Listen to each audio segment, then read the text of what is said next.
Good morning, everybody. We are doing another online interview here this Friday morning. Hopefully you are all having a great one. This is a perfect time to take a break from work, watch this interview, and learn more about Sina Grace, who has a new book coming out this coming Wednesday through Image Comics called Getting It Together. So welcome to the show.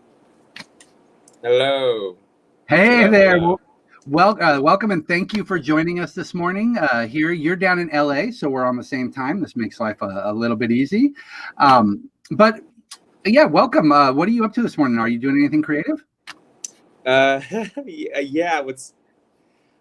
So we're promoting my new book, Getting It Together, from Image Comics, and I'm about to post a really ridiculous picture on social media to promote it. That's all I'll say so far. It's just gonna be foul, but it's gonna get people.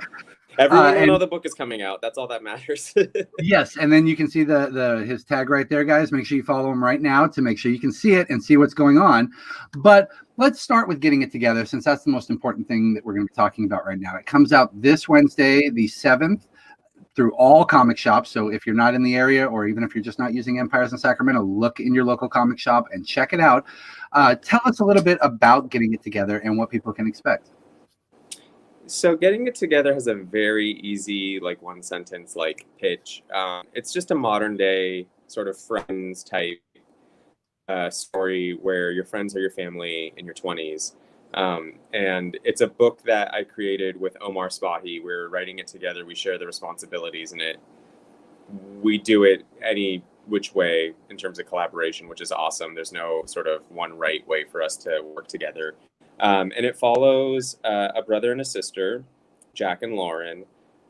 Lauren was dating Jack's best friend, Sam, and the series starts with their breakup and sort of how the ripples of that kind of cascade through the rest of the series. And Lauren is in a cool punk band called Nip Slip. The book takes place in the Bay Area, which, people always ask why that. And honestly, it was just when Omar and I were talking about this, I was like, I don't want to do a book about LA. There's nothing, I was doing Ghosted in LA at Boom Studio. So, it's just like, I have nothing new to say about Los Angeles as a city. Whereas San Francisco, there's loads to say, and I think it's a really interesting place to be in your 20s, especially when you're not, in tech. When you're not one of those people, these characters kind of, most of them embody the old San Francisco, and so there's a little bit of that in the identity of the book too. So I think it's about people transitioning into adulthood. And what better city to place that in than San Francisco, where a bunch of children are getting millions of dollars.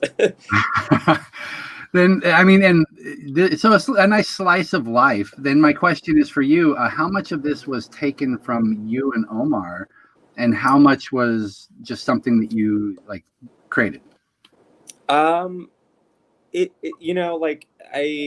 anyone who's watched Sex and the City, I read or saw in an interview that the writers would basically start their meetings talking about their dating life and weird, stuff that happened. And I think that that's kind of a little bit in the DNA of this too. Omar and I would just sort of talk about experiences that have happened to us.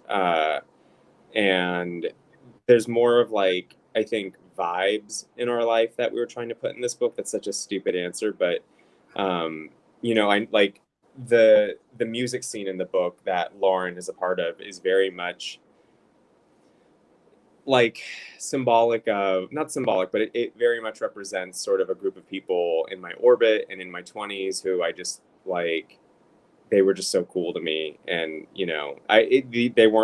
these aren't necessarily their stories or my stories, but it was just sort of I always wanted to be a fly on their wall. I will say there is a story in this. Did you read issue 1 yet? No pressure. No, I did, yes, but we haven't really said anything, and we're not going to tell anybody. So the story about the person Jack is dating, and that whole malarkey about him waking up to another guy sounding, and that whole drama. That is word for word something that happened to me. I dated a total sociopath who brought up a mutual friend as if I wasn't going to then go fact check the story. And he was consistently like stealing some of my clothes and my things too. And like when I went to go get my stuff back, like, you know, my closest homie at the time was Daniel Friedman, who I did Burn the Orphanage with. He kind of came with me to go get my clothes back. And the guy even texted me, he's like, what do you think I was going to do? So a lot of that comes from real life. So, but you know, it's all fictionalized too. Like, Yes, you know, people haven't, you know, I don't have no one's dated my sister. It's inspired by with some liberties, of course. So you've known Omar a long time. Yeah, it's crazy. We haven't been super duper close until more like the last like 6 or 7 years.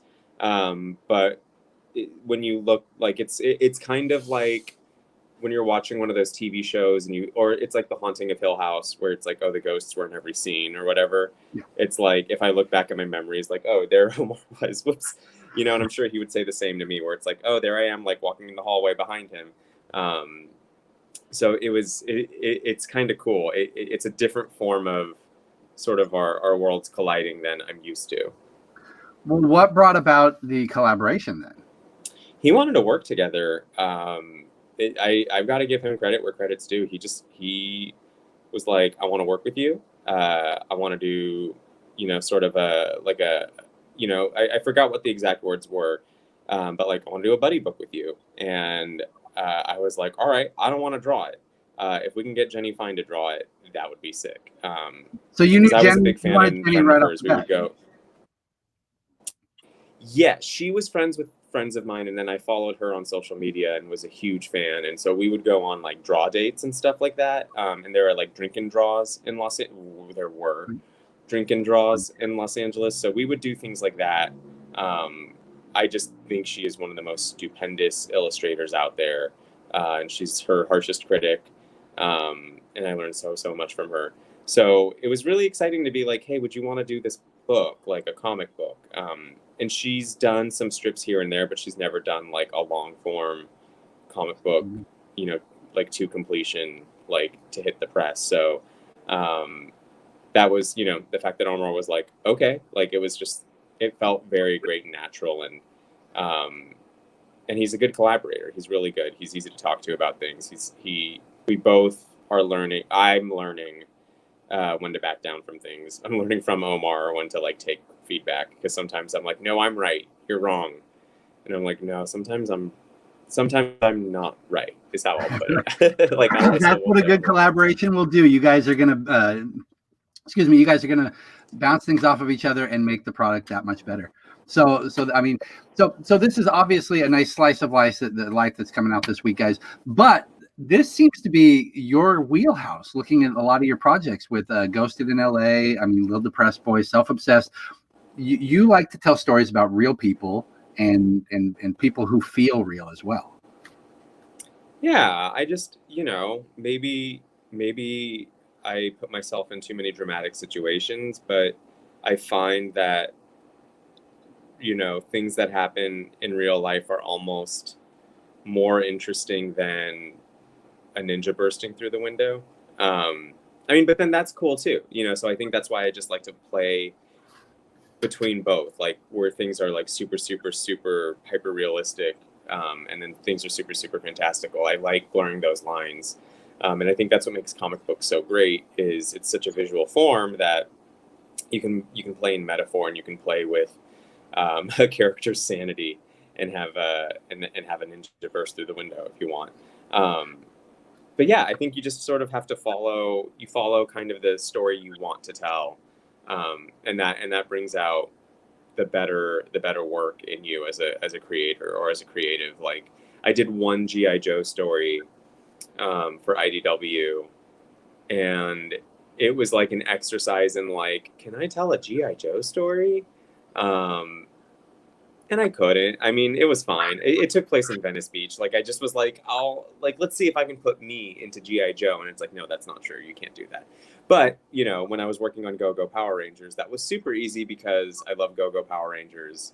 That specific series, I love what Ryan was doing on it. And then as a fan of the franchise as a whole, it was very organic for me to get into these characters' heads and talk about like what happens when you're a teenage superhero who knows what the right thing to do is, but that doesn't mean there isn't a toll. That doesn't mean, you know, your parents aren't still going through divorce. Like, so, you know, it's sort of trying to find the work where you get to kind of be, you know, happy doing what you do while it's still work. Well, and we've mentioned a lot of things that you have done. People, I'm sure, are familiar with many of them. I mean, God, let's go back. Where did you get started? When did you know that you wanted to be a creator, whether it was a writer or an artist? Because you've even done the editorial side. You've had your hands in a little bit of everything.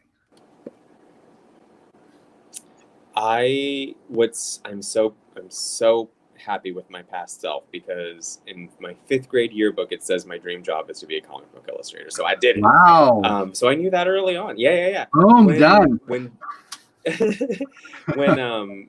When those early Generation X comics were coming out, I would like draw my friends as Generation X characters in 3rd grade. Well, more like in the earlier issues where they had the like big yellow knee pads, like they were wearing like crimson and yellow suits. I would just draw my friends like that. And then in 6th grade, I was running around like with like commission prices to like draw Spawn and Spider-Man for you. No one bought it.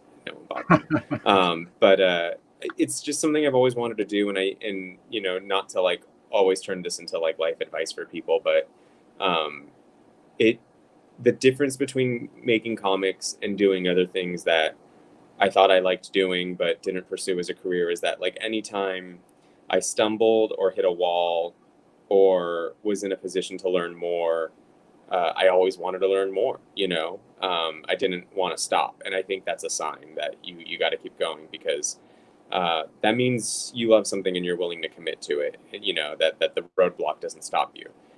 So anyway, but the practical answers are, the really quick answers are, I interned at Top Cow in high school because I was a big Michael Turner fan. And then I self-published comics through the end of high school and college. My first comic store, one of my favorite comic stores, I'm polyamorous, I don't pick, Heidi Ho Comics. I was a clerk there, and they published my first book, Books with Pictures, and it came out through Diamond and everything. And I would do conventions, and I just kept hustling. And Struble and I found each other, or a friend recommended I work with Struble, and then we connected on The Little Depressed Boy, which was a web comic, and I illustrated a kid's book for Amber Benson, who was Tara from Buffy. So like it was just all these things sort of cascading and building, and this tapestry sort of finally, you know, flourished, or, you know, the piece sort of turned out around my mid-20s when I started working for Robert Kirkman at Skybound as his editorial director, and that led to getting published at Image, and then the rest is history. Okay, my God, yeah. There's, like I said, there's so many things. How did you end up working with Benson? I was friends with her. Her sister, I met her and her sister and their friends at a concert, and her sister happened to be a UC Santa Cruz alumni, and that's like right where I was heading. So we had all this stuff to talk about, and then we both were at Comic-Con a week later. So it was just all this like sort of building, this friendship building, for lack of a better sentence. But and then she started doing prose, like she did the Death's Daughter series, and she called me one day and was like, I have this idea for a middle grade ghost story. I think your style would be perfect. I'd love to work with you. And she pitched it, and because she's Amber and she's an amazing writer, it got greenlit. And it was crazy because it was so much fun. It was so much fun to do it because I was like living at my mom's after college, so I didn't have to pay rent.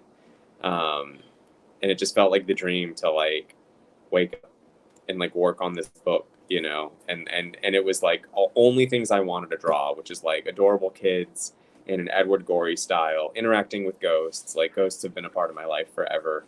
And so that was really good. And she's a great collaborator too, because she has no ego about someone else's corner. She's very direct about what she wants, and then she's also just really good at being enthusiastic. I think some collaborators forget to give you the compliment sandwich, or even just like a compliment cookie. Like, even if you don't have anything negative to say, you can just give a compliment. Anyway, so she's great. No, that's awesome. That's really neat that you got to work with her, because yeah, she's done a lot of writing. Did you freeze? Uh-oh. No, are you still there? Yeah, I'm still here. Did I freeze? Okay, good. Nope, we're good. We can still hear you. So no, working with her must have been great. She's a great writer. She's done a bunch of comic books too. So it's real. That's really fun. So one thing I do want to hit on, because God, there's so many things for us to talk about with you, is you did a book based on you called Not My Bag. And yeah, what inspired that? What were the highlights there? Where you were, and what point in your career was it? Had you already done you'd obviously already done your zines, you'd worked at the comic shop and got your first book published, but how far were you into your career, and what made you decide that you wanted to write that?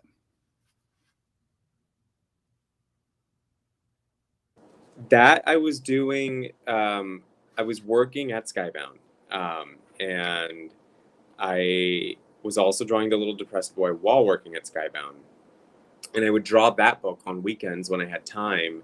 And the reason I felt inspired to do it was, before working for Kirkman, I was in retail. And I worked at this one department store that was just like, corporate gaslighting to the max. And every time something bad happened, I was like, this can't be real. Like, this can't be happening to me. And I figure, what better revenge than putting it in art. So when I was feeling like I couldn't be a comic book editor more, because it's a hard job, by the way, anyone who's watching this, like, comic book editors work so hard. They don't get thanked. They don't get royalties. Like, it's such a hard gig, because if anything is wrong, they get the blame. But if it's right, you don't get any of the credit either. Exactly. Not to start lobbying for editors to get royalties, but like, it just sucks, It's like they put their heart and soul in the book too. Anyway, when I was feeling like I couldn't be a comic book editor anymore, I had like asked Image to put Not My Bag on the calendar, and that was sort of my way to like jump. Was like, okay, like, I think I left Skybound in August. That book was coming out in October. I planned like a tour for it. And it was a really lovely way to like jump out into the world and be like, here I am. And I love that book. It's not a perfect book, but it's just it's so special because I worked so hard to make it what I wanted it to be, which I think is like, you don't often get to do that. Like, the paper quality, like, I literally like sent the printer a copy of Persepolis, and I was like, I want this paper, which is just, you don't always get that kind of control on a project. And yeah, and that led to sort of what I would call like a trilogy, because then I did Self-Obsessed a few years later, and then right when Iceman came out, I released Nothing Lasts Forever, which was like sort of the end of kind of wanting to ruminate about myself in a public platform. So for now, that trilogy is over. You may do one down the road, but who knows? Well, you might have a final one someday to wrap it up. I think, yeah. I mean, I just think I'll say something differently. I'll say it in a different way. Like, if I have something on my, like, you look at Craig Thompson, and he did Blankets, and now he's doing Ginseng Roots, and it's not a follow up to Blankets, but it's in conversation with Blankets, and it would maybe be something like that, where I'd want to talk about something, but I wouldn't necessarily need to use, like, I wouldn't need the main character, I don't know what that would look like, though. But I don't like to be the kind of person who's like, never again, because anytime someone says that, they always come back. They always do the thing. Like, I had a friend yell at me once because she said she wasn't drawing comics anymore, and then she announced a new comic she was drawing like 4 months later, and it's like, just admit that you're in a bad place with it. Don't say you quit. That's fair. Speaking of being in a bad place with it, I want to touch back on what you were talking about continuing to strive and persevere and push through despite sometimes having bad times or bad setbacks. That was, I mean, that was great advice for people. Is there anything that you did in particular that you might be able to elaborate on or help people with? Because I know there's a lot of people who want to create, who have created, just don't know how to keep themselves going. Is there anything in particular that you did? I mean, I didn't want to be my dad. Like, my dad would suck me and my sister into these things and demand that we draw for him for whatever cockamamie scheme he had that week. And he never had any follow through. And it was just so frustrating and then also embarrassing for him, like, that he didn't have anything to show for himself. And I just never wanted to do that to anyone else. I never wanted to suck someone into my delusions without any follow through. So I just kind of, I think also I hinted at this. It's like, sometimes set a deadline when you don't think you're ready. Like, I think Kanye West does that all the time, where he's like, the album's coming out this week, and then it comes out 3 weeks later because he just needs a deadline, and he doesn't meet the deadlines. But I have more respect for my peers and the people working around me anyway. So, like, I think deadlines help. There's lots of free money out there in the world that people don't remember exists, by way of grants and funding and awards that you can get. When I was in college, I won 2 grants for writing my senior thesis, which was about a gay wizard detective. Like, how did I get money? I got hundreds of dollars from the university, and it was like, yeah, I just like really need to watch like noir movies and read noir books, and I need like money to do it. And I got like $600 from the school. Like, Great. it was a research grant, Right. So there's money out there, and to get that money, you have to, fill out these forms, and you have to get a certain amount of work done. Like, I tried with Not My Bag before Image had it. I tried to get, I think it was the PRISM grant or the Xeric grant, one of those comic book grants. And the deadline was like, you need to have like at least 30 pages of this thing done. And at the time I only had like 20 something. So I was up for like 2 days straight trying to get a bunch of pages done to prove that I deserved the grant. And I didn't get that grant because it wasn't done. But it got me closer. So I think if you can't follow through on your own deadlines, then find other deadlines, and also, like, if you can't, do small things too. Like, I remember one time I was on a panel and this guy was like, well, what happens when you have like an epic fantasy you need to pitch to a publisher? And it's like, no one wants an epic fantasy if you're untested. Like, find a way to make it 1 volume and then tell them like about that, what will happen after that. And the guy's like, but it only works as an epic fantasy. And it's like, no one can commit to that if you don't have a name. Like, then don't have that be your first project, And so start small, have little victories. I always say that, little victories, like little wins, especially right now, like everything can set you back and everything can also move you forward. And just, if you can, like, it's like, oh, I finished a short story script, something like that. So just find, the internet's your friend. There's so many answers on the internet. If you have any question, you can just type it in Google or type it in YouTube, and someone's going to talk about the answers. It's there. I like the start small. Don't yet. I know you want to have your Star Wars universe, but how about you tell us a 4-page or a 4-issue story that's self-contained. I also like the fact that you said there's a lot of things that could get people off course at this moment. Do you find that being creative can set you on course and take you away from all the negativity that's happening right now? Oh yeah, regardless of anyone's political stance, I would say that the debate this week was a really intense situation for people.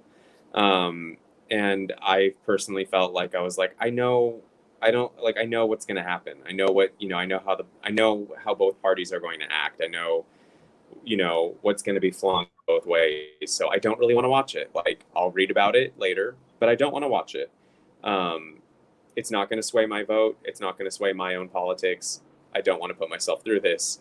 And then, after that, everyone was just texting me or calling me and they were, everyone was just like, so like, it was a ratings thing. It was just like the whole thing was a shit, SHIT show. So I just I made a joke poem and I videotaped it and I put it on Instagram stories because I just thought like it would be fun to distract people. Like, and if they're angry and think that I'm making light of things, then I got them to stop thinking about it for a second and I got them to be mad at me instead. Or if I got them to laugh at everything, then I got them to laugh at everything. I was just very over the top, very like maudlin. Like I filmed it like by candlelight, wearing like a long black wig, in a maudlin voice. And, it's like, I think that was good for me because it allowed me to sort of participate without feeding into sort of this like, feedback loop of reaction, and I just wanted to not, I didn't want to do that. I can't do that for my sanity. Well, there you found a creative outlet, and hopefully some people enjoyed it. I'm sure, from what you've said, some people didn't. But one last thing before we head out, I do want to talk to you about Iceman, Okay. Which you touched on. How did you get that gig over at Marvel? I was working with an editor there who discovered me through Not My Bag, actually. So that book is like a baby. Got me that gig. And it was Daniel Ketchum, and he was like slowly getting me into the Marvel offices. Like I did a short story here, a long story there. And then when they did the massive like relaunch with Mark Guggenheim's X-Men Gold, he asked me, I was trying to pitch Generation X for a long time. I kept sending unsolicited Generation X ideas because it's right back to your childhood. And then he was like, what about Iceman? Because Brian Michael Bendis had him come out like at that point 2 years ago or something, and we didn't really do much with it. What would you have to say? And I think this is the thing that, like, again, back to like, just more life advice that no one's asking for. Like, you never really the moment is never like a moment. For me, when I pitched Iceman, I didn't even realize I was like pitching it. I thought we were having like a conversation. And so I just said, he's the guy that kind of never dealt with it. I don't even remember what I said, but I basically was like, he's hiding in plain sight. Like, he's like the way like stand-up comics like hide their misery in front of you, like with jokes. He's just this jokester who's been hiding his pain, and now he's got to deal with it. And they were like, okay, cool, yeah, you're greenlit. And I was like, wait, what? It was that easy.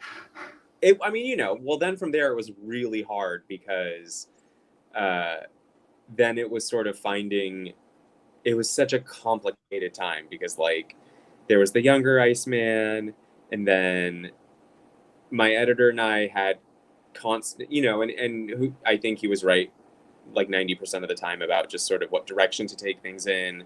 Then there was a lot of editorial upheaval, like Axel Alonso left, my editor left. I got 2 other editors after that. We had 3-4 artists on the book. So it was a crazy time, but it was really cool. And I feel like towards the end, I really became confident in the kind of story I wanted to tell with the character. And it was great because it's also like, everyone has the thing they want to do when they get into comics, because you get into comics because you love comic books, and the X-Men like that was my sweet spot. So to have done that and to have even created characters that people care about, or to have added a wrinkle that's going to stay there, that was like, great, I'm done. And that was what was awesome about, I think, sort of the fallout or any of the drama with cyberbullies and whatnot, it was just like, no one can take that away. Like, I did it, I'm done. It's canon, it's there.